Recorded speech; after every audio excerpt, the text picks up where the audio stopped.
Hi YouTube family, Lisa A. Romano here, the Life Coach, and today I want to talk about the fear of being alone and how we can embrace the fear of being alone, especially when we are trying to pull ourselves out of codependent relationships with narcissists, codependent relationships with alcoholics, or codependent relationships with troubling people. And so let's get clear about what codependency is. Okay, so codependency implies that my mood is affected by your mood, which means that I have an inability to be able to hold on to myself when you're in the room, or to hold on to myself when I'm in a relationship with you. So codependents generally have a fear, a huge fear of being alone. So let's talk about why. It's really deep. So codependency is a thing that I want you to imagine is like a Rubik's Cube. Just stick with me. Imagine that everybody's mind in the whole world, everybody that's ever been born,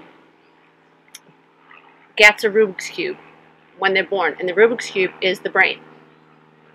So now, depending upon how that Rubik's Cube is arranged, that will actually represent your thinking process moving forward. But here's the thing. The people that you're born to get to say how your Rubik's Cube is arranged. It's very sad, which makes me question free will, because if I come into this experience, a human being, obviously I have, and I have two codependent parents who are adult children of alcoholics, and they think a certain way, and they Rubik's Cube my brain to think a certain way, or pattern my brain, or arrange my brain to think a certain way, is there really free will?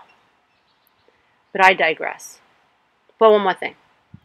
I believe that I now operate with free will because now I'm thinking above the Rubik's Cube or above the veil of unconsciousness. And now I get to think and use reason and logic to help me move forward. Now I have the ability to use free will because now I understand the idea of choice. So if you are in a codependent relationship and you fear being alone, you're still living below the veil of consciousness. You're still living out the pattern or the program, dear one. Just hear me. If your parents were afraid to be alone, if your mother was married to an alcoholic and dad came home drunk every day and mom just threw a blanket over him and she skipped around the house, who wants dinner? Who wants? What is that teaching you? Now, from the outskirts, it looks like mom deserves a medal because she's putting up with dad. Dad's an alcoholic, and isn't mom just wonderful? You know, and granted, it's not that mom isn't wonderful, but it's certainly that mom is operating under the veil of consciousness and doesn't understand the idea of choice. She doesn't have to live like that. And there's a way out. There's a better way out.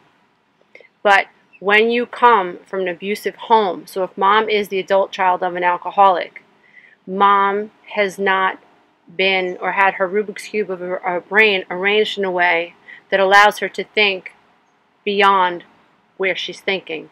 So the idea of leaving an alcoholic makes her feel guilty, makes her feel ashamed. She fears being alone. She feels sorry for him, worried about what he thinks and what he wants. And what is she teaching you, the child? She's teaching you that you don't have a choice, that you should stay with people who are unhealthy no matter what. Now, you don't know what mom's afraid of. You just know that mom never exercised the choice to leave. So when we come from parents who have Rubik's Cubes of minds that have them thinking they need to stay in dysfunctional relationships, then we, the children, as the observer of that, through repetition and consistency, have a brain that's programmed to believe the same thing. So depending on how our mind or our Rubik's Cube is arranged, depending on what we witnessed as children, that will very much come into play when we're adults. It's everything. It's sort of like, let me ask you a question. What's the most important part of a car, the roof or the engine? What's the most important part of a 300-story building? The roof or the foundation? As it is below, so shall it be above. So if I am the developer of this 300-story building in Manhattan, and I do shoddy work, and I'm a drinker, and I don't do what I'm supposed to do with the foundation, and a year from now, when those apartment buildings are all rented out, a crack starts to happen down the side of the wall, and within minutes the building comes tumbling down. Whose fault is that? That's the contractor who laid that foundation. And as it is below, so shall it be above. It was crappy work below the ground, and it's crappy work now above the ground. And that's just a matter of time before that which is below is materialized in the outside. So, sorry, there's a plane going over. I live near a small airport.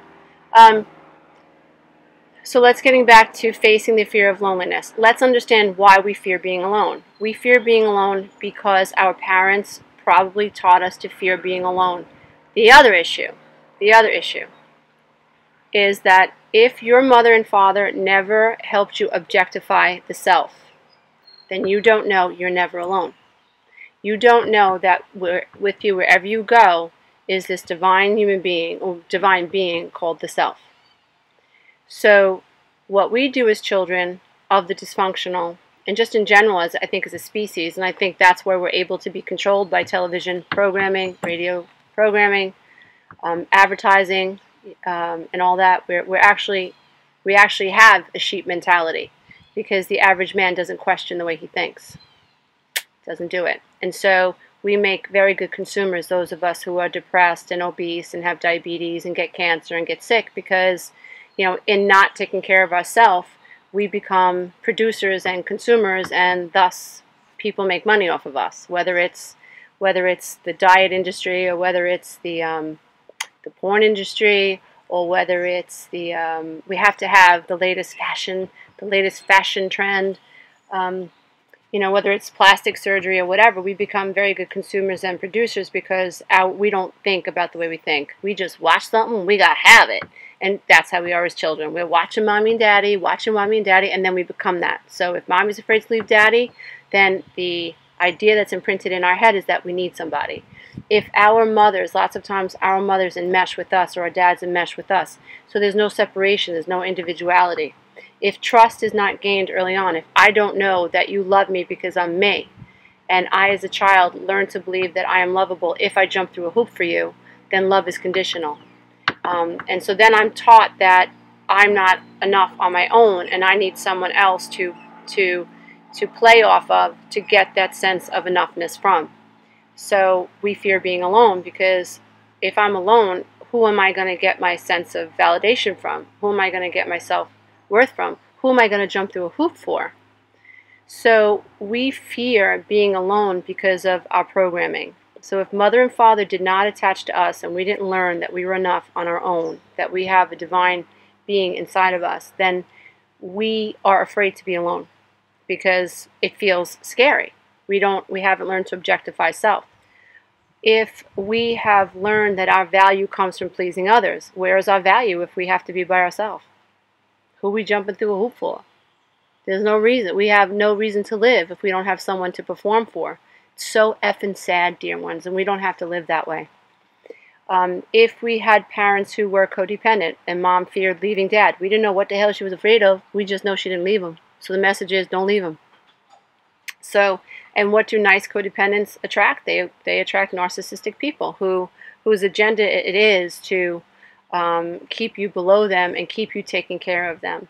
And so for all of those of you who are so courageous to actually leave these codependent and meshed relationships, I bow to the love and light in you because it is tough. I did it and it's not easy. A couple of pointers that I would like to give you right here, right now is to use reason and logic. Think above the veil. See the Rubik's Cube. See the way your mind has been arranged.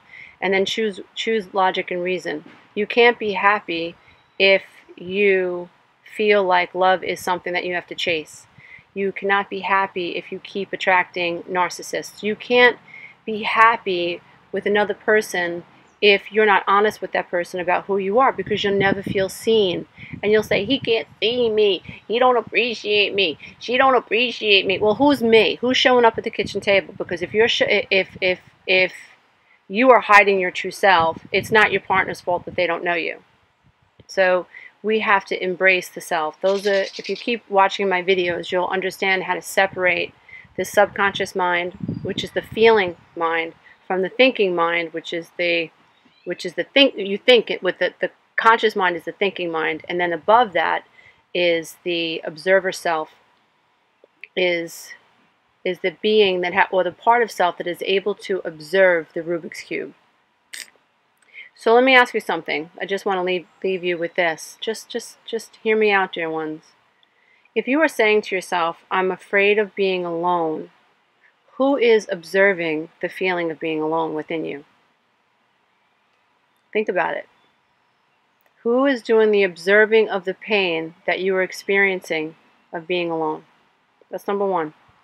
I want you to also understand that the brain avoids pain and seeks pleasure. The more pain you attach to being alone, the more your brain will settle for who shows up, because it just doesn't want to be alone. That's a scary thing. So remember, as it is below, so shall it be above. If you're afraid of being alone, that means you're going to settle for what shows up. So it's your job to teach your brain that it's okay to be alone in terms of having other people in your life. Because you're never alone. You have a divine self. You came into this life experience with this little divine self. You're made of stardust, dear one. That stardust is with you all the time. And when you hear something that resonates with you, that stardust dances inside your cells. You can feel it. And the day you die, the moment you die, guess what? You're taking that stardust with you. That self goes with you.